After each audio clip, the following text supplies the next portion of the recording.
श्री श्याम प्रेमियों, कैसे हैं आप सब। आशा करते हैं प्रभु श्री श्याम से कि आप सब बिल्कुल स्वस्थ होंगे, मस्त होंगे। मैं भी ठीक ठाक हूँ। आप सबके बीच में मैं वीडियो लेकर आया हूँ कि जब कोई व्यक्ति बहुत पूजा पाठ करता और उसको फल नहीं मिलता, इसका भी कोई क्या रीजन होता है, इसका भी कोई लॉजिक होता है। तो बाबा श्याम, जब आप बाबा श्याम की पूजा आराधना करते हैं और आपको फल नहीं मिलता है, ऐसा तो नहीं कह सकते हो, लेकिन जो कर्मों के हिसाब से, आपके प्रारब्धों के हिसाब से जो आपको कष्ट मिलना है वो तो बहुत अनिवार्य है। उसको तो कोई भी के प्रारब्धों को कोई भी नहीं काट पाएगा, क्योंकि प्रारब्ध तो पुनर्जन्म के, पिछले जन्मों के जो पाप होते हैं वो आपको कहीं ना कहीं भोगने ही पड़ेंगे। और ये जीवन जो ये मृत्यु लोक है, ये जो जीवन है, इसमें आप सोच रहे हो कि बहुत आपको आनंद मिलेगा, ऐसा तो कुछ नहीं है। जो आपके कर्म भोगने ही पड़ेंगे। आप कोई भी व्यक्ति जैसे बाबा श्याम की बहुत पूजा आराधना करता है, फिर भी रास्ते चलते हुए उसका एक्सीडेंट हो जाता है और वो अपने घर आता है, बाबा श्याम की मूर्ति को हटा देता है और कहता मैंने तो इतनी पूजा आराधना की है, फिर भी मेरा एक्सीडेंट हुआ, मेरा पैर टूट गया, मेरे को इतनी चोट लग गई, मेरा इतना पैसा नुकसान हो गया, 8 दिन में हॉस्पिटल में रह के आया। तो क्या ये क्या चीज है, आपके साथ ऐसा क्यों घटना घटित हुआ। उसने बाबा श्याम की जो भी घर में तस्वीर थी उनको हटा दिया। एक उसी रात अचानक उसको नींद आती है। गहरी नींद में जब वो जाता है, रात्रि के 3 बजे उसको बाबा श्याम सपने में आते हैं और कहते हैं बेटे, तेरी मृत्यु तो पक्की थी, तेरे कर्म कुछ ऐसे थे जो टल गए हैं। वो सिर्फ छोटा सा एक एक्सीडेंट हुआ, कुछ पैसे खर्च हुए और तेरा पैर भी ठीक हो गया और आराम भी पड़ गया है, घर में भी आ गया, अब दोबारा काम भी कर सकता है। लेकिन तेरी मृत्यु पक्की थी, तेरा घर बर्बाद हो जाता, तेरे बच्चे बर्बाद हो जाते, तेरी बीवी बेकार हो जाती, क्या होता, उसको विधवा हो जाती। तो अगर मैंने तेरे इतने कष्टों को काट के छोटी सी चीज पे टाल के, छोटी सी ही बीमारी को देके, या पैर छोटा सा एक्सीडेंट हुआ उसी में ही समाप्त कर दिया, क्या बुरा हुआ तेरा। लेकिन भोगना तो पड़ेगा। कर्म जो इंसान जैसे करेगा वैसा ही भोगना पड़ेगा। और कई व्यक्ति मैंने देखे हैं बाबा श्याम के दरबार में जाते हैं तो फूल जो होता है गुलाब का, ऐसे फेंक के मारते हैं। अरे बाबा, आपके फूल के भूखे नहीं है मेरे प्रेमियों, बाबा तो आपके भाव के भूखे हैं। और कई मैंने देखा जाते हुए मंदिर में, कई लोगों को मंदिर में बाबा श्याम को इत्र की शीशी लेते ऐसे फेंक के मारते हैं। मेरे प्रेमियों, मत ऐसा व्यवहार करो मेरे श्याम प्रेमियों। बाबा भाव के भूखे हैं, क्योंकि इतनी भीड़ होती है, बाबा के चरणों तक आप नहीं पहुंच सकते हो। इतनी वहां पे जनता करोड़ों के हिसाब से पहुंच जाती है, देश विदेश से आप चरणों तक नहीं पहुंच सकते हो।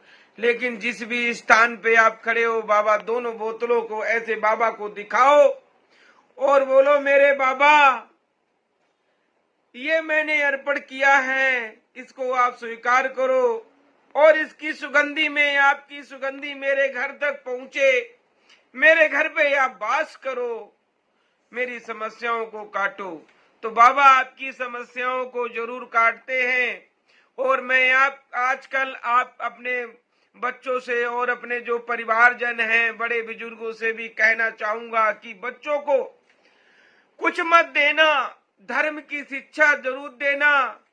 क्योंकि हमारे बड़े बुजुर्ग, आजकल बच्चे बड़े हो जाते हैं, अच्छी शिक्षा पाते हैं, अच्छी जॉब करते हैं, नौकरी करते हैं, IAS अधिकारी बन जाते हैं। ज्यादातर देखा है मैंने, जो ज्यादा बड़ी नौकरी पे जाते हैं उन्हीं के माता पिता वृद्धा आश्रम पे जाते हैं। क्यों? उन्होंने बच्चों को इस प्रकार की कोई धर्म की शिक्षा नहीं दी है, धर्म का कोई ज्ञान नहीं है। जो हमारे स्कूलों में जिस तरह की पढ़ाइयाँ होती हैं उसमें कोई ऐसी शिक्षा नहीं दी जाती है कि माँ बाप की सेवा करना बेटा आपका धर्म है, आपका फर्ज है। लोग माँ बाप की सेवा नहीं करते हैं और माँ बाप को वृद्धाश्रम धकेल देते हैं। माँ बाप जब एक्सपायर हो जाते हैं वो तब भी नहीं आते देखने के लिए। तो ये कहां से, ये क्या है? ये आपके कर्मों को आपको भोगना ही पड़ेगा। जब आपके बच्चे बड़े होंगे वो ये सब चीजें देखेंगे, क्योंकि बच्चे जो होते हैं माँ बाप से ही सीखते हैं। वो ये सब चीजों को जब देखते हैं तो वो भी अपने माँ बाप की सेवा नहीं करते, वो भी उसी आश्रम, वृद्धा आश्रम जो बने हुए हैं वहां धकेल देते। जैसे हमारे अनुरुद्धाचार्य महाराज जी गौरी गोपाल सेवा आश्रम बना रखा है वृद्धों के लिए, वहां पे 250 माताएं वहां पे रहती हैं। आप ये नहीं कह सकते हो कि वो माताएं गरीब परिवार से आती हैं इसलिए वहां रहती हैं। उन माताओं ने गरीब बच्चों को जन्म दिया, जिनका दिल गरीब है, जिनका मन गरीब है। उन बच्चों ने, उनके दिल गरीब वाले बच्चों ने वहां पे धकेल के भेजा हुआ है। वहां पे आप जाकर देखो, उन माताओं को जायजा लेकर देखो, तो कोई ये कहेगी मेरा बच्चा ऑस्ट्रेलिया में रहता है, कोई कहेगा मेरा बच्चा अमेरिका में रहता है, कोई कहेगा मेरा बेटा बहुत बड़ा बिजनेसमैन है, कंपनी चलाता, उसको फुर्सत ही नहीं मिलती है, सेवा के लिए नौकर कर दिए हैं। इस प्रकार की जब माताएं बात करती हैं तो आंखों से आंसू आ जाते। मेरे प्रेमियों, आप सबसे एक ही बात कहना चाहूंगा, अपने माता पिता की सेवा निरंतर करते रहना, यही हमारा धर्म सिखाता है। अगर धर्म पर आप चलते हैं तो आपके जीवन में कोई कष्ट कलह नहीं आता है।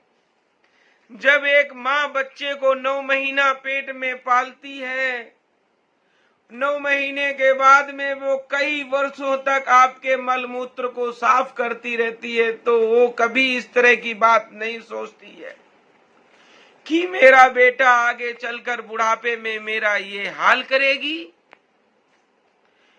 लेकिन ऐसा नहीं है, उन्होंने गलत सोचा था। उनकी परवरिश में कहीं ना कहीं कमी भी रह जाती है, जो कि वो बच्चों को अपने से दूर कर देते हैं और बच्चे उनसे प्यार करना छोड़ देते हैं। बच्चों की भी बहुत बड़ी गलती होती है जो वो अपने माँ बाप के पास जाते नहीं है, लगाव नहीं करते हैं। 5-5 साल हो जाते हैं अपने माँ बाप के पास नहीं जाते हैं और ये कहते हैं माता पिता मैंने पैसा भेज दिया, नौकर रख लेना, आपकी सेवा हो जाएगी।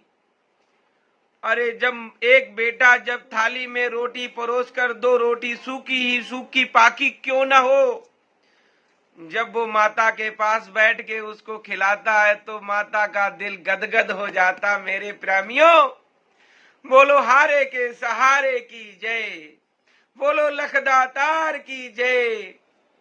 तो मैंने आपको अपने वीडियो में यही बताया मेरे प्रेमियों, अपने माता पिता के साथ में ऐसा दुराचार का व्यवहार ना करें। ऐसा दुराचार का व्यवहार आप करेंगे तो आपको कुदरत कभी माफ नहीं करेगी। बाबा श्याम आपको कभी माफ नहीं करेंगे। इसके बदले आपको जो दंड मिलना है वो मिलके ही रहेगा। चाहे बाबा श्याम की आप कितनी भी आराधना कर लेना, बाबा श्याम के आप कितने भी गुण गा लेना, क्योंकि बाबा श्याम भी कहते हैं कि आपकी पहली अध्यापक कौन है? माता पिता पहले अध्यापक होते। आपको पहली शिक्षा कौन देता है? उंगली पकड़ जब आपको चलना नहीं आता है तो पहली शिक्षा आपको कौन देता है? चलना कौन सिखाता है? माता पिता। फिर बच्चे जब थोड़ा थोड़ा बोलने लग जाते हैं, कू कू करते हैं, तो माता पिता उनके साथ में उनकी ही आवाज में बच्चों को खुश करने के लिए उनकी आवाज में ही उनको उनकी आवाज में वैसे ही तोतली तोतली आवाज में जब बच्चों के साथ में बोलते हैं, बच्चों को प्यार करते हैं, बेइंतहा प्यार करते हैं वो। और जब बच्चों को कोई बुखार जुकाम काशी हो जाता है तो माता पिता पूरी रात उठ उठ के चेक करते रहते हैं, देखभाल करते हैं। बच्चे बड़े हो जाते हैं, बच्चे ओवर शिक्षा पा लेते हैं, फिर उन्हें माता पिता का बिल्कुल नहीं लगता है। तो आप जितनी भी बाबा श्याम की सेवा करें, लेकिन आपको 1% भी मेवा नहीं मिलेगा, क्योंकि आपने अपने जो धर्म है वो धर्म को बिल्कुल पीछे छोड़ दिया है। धर्म को आपने पकड़ के चलना होगा। नौकरी करते हो, जॉब करते हो, बिजनेस करते हो, उसके साथ में बाबा श्याम की सेवा भी करते हो। आपको जरूर ही आपको ऊपर कृपा आएगी जब आप कोई भी काम धर्म के साथ करते हैं, अधर्म को जब दूर भगाते हैं। और ये कलयुग में मैंने देखा अधर्म का जन्म ज्यादा होता जा रहा है। बच्चे अपने माँ बाप को माँ बाप नहीं समझते हैं और सोचते हैं बाबा श्याम मेरे पे कृपा करेंगे, ये दे देंगे, घर दे देंगे, मकान दे देंगे। बाबा श्याम तो आपको सब कुछ देते हैं, लेकिन आपको धर्म के हिसाब से ही चलना पड़ेगा। मेरे प्रेमियों, मेरे श्याम प्रेमियों, आप सबसे अनुरोध है कि आप बाबा श्याम से मांगने से पहले अपने अंदर आत्मा को शुद्ध करना, अंदर की आत्मा को पहले धोना। ये जो आपका शरीर है 5 तत्वों से बना हुआ है, इसको साफ करने से पहले अपने आंतरिक मन को साफ करना पड़ेगा आपको। जो आपकी अंदर की आत्मा है, जब वो आत्मा आपकी साफ नहीं होगी तब तक आप कुछ नहीं कर सकते हो। अंदर मन क्रम वचन, आपको तीनों चीजों पर आपको सबसे पहले कठिन परिश्रम करना होगा। कठिन से कठिन परिश्रम, जब मन क्रम वचन तीनों चीजों को बिल्कुल आप शुद्ध कर लोगे, मन में जब आपके गलत भाव नहीं आएंगे दूसरों के प्रति, दूसरा आदमी पैसे में बढ़ता चला जा रहा है, दूसरा आदमी का व्यापार बढ़ता चला जा रहा है और आप उस व्यापार को देख के जल रहे हैं। आप ये ना समझें कि आपका व्यापार भी आज अगर बढ़ रहा है तो कल आपका व्यापार आपको कष्ट नहीं मिलेगा। मानते हैं पैसा सब कुछ है, लेकिन पैसा सब कुछ भी नहीं है। पैसा सब कुछ है, पैसे के बिना कुछ नहीं मिल सकता, लेकिन पैसे के बिना भी कुछ चीजें मिलती। मेरे प्रेमियों, प्यार तो पैसे के बिना ही मिलता है, भाव तो बिना पैसे मिलता है, मन की शुद्धता तो बिन पैसे भी कर सकते हो। पैसा तो फिर आ जाएगा, आनी जानी है, हाथों का मैल है। पहले आपने अपने भाव को प्रकट करना होगा। और सामने वाला जो कोई व्यक्ति बहुत परेशान है, उसको किस चीज की जरूरत है, उन सब चीजों को देखना पड़ेगा। मेरे प्रेमियों, जय श्री श्याम। वीडियो अच्छा लगे तो लाइक शेयर सब्सक्राइब जरूर करना। जय श्री श्याम।